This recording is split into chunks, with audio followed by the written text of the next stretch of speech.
আমরা ভারতীয় জনতা পার্টির পক্ষ থেকে আমরা যারা কার্যকর্তা মানিকচক বিধানসভার, আমরা আজকে মানিকচকের যে প্রধান সমস্যা সেটা হচ্ছে ভাঙন সমস্যা।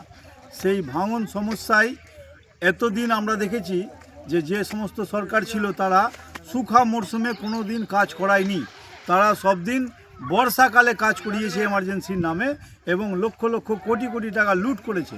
আমরা কিন্তু ভারতীয় জনতা পার্টি, আমরা মোদিজির আদর্শে বিশ্বাসী, শ্যামাপ্রসাদ মুখার্জির আদর্শে বিশ্বাসী আমরা ভারতীয় জনতা পার্টি। আমরা কিন্তু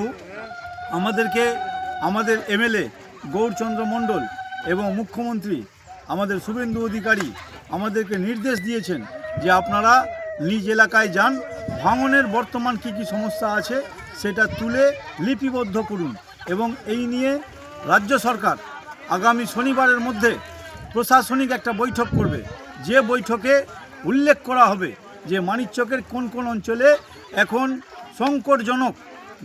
সংকটজনক যে সমস্ত এরিয়া বা যে সমস্ত জায়গা আছে সেটাকে এমার্জেন্সিভাবে রিপেয়ারিং করার ব্যবস্থা করতে হবে। এবং আগামী দিনে মোদিজি আমাদের বলে দিয়ে গেছেন মালদার জনসভা থেকে যে আগামী দিনে মানিকচকে আর কোনো ভাঙন হবে না, ভাঙনের স্থায়ী ব্যবস্থা হবে, ভাঙন রোধের স্থায়ী ব্যবস্থা হবে, এই কথা মোদিজি বলে দিয়ে গেছেন। মোদিজি সবকা সাথ সবকা বিশ্বাস এর সাথে চলছেন।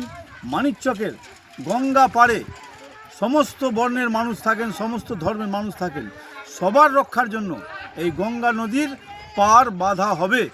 তারই সুবাদে এই কয়েকদিনের মধ্যে এমার্জেন্সি পিরিয়ডে কিছু কাজ করা হবে।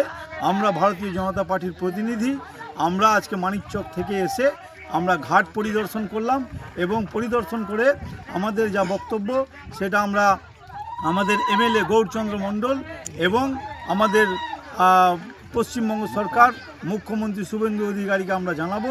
তিনি এবং তাদের যে দল, তাদের যে কমিটি সেটা সিদ্ধান্ত নিয়ে আশা করি আগামী 10 থেকে 15 দিন বা 1 মাসের মধ্যেই এই যে সমস্ত বিপজ্জনক সংকটজনক যে সমস্ত ভাঙন এরিয়া রয়েছে সেটার মেরামতের কাজ শুরু হবে।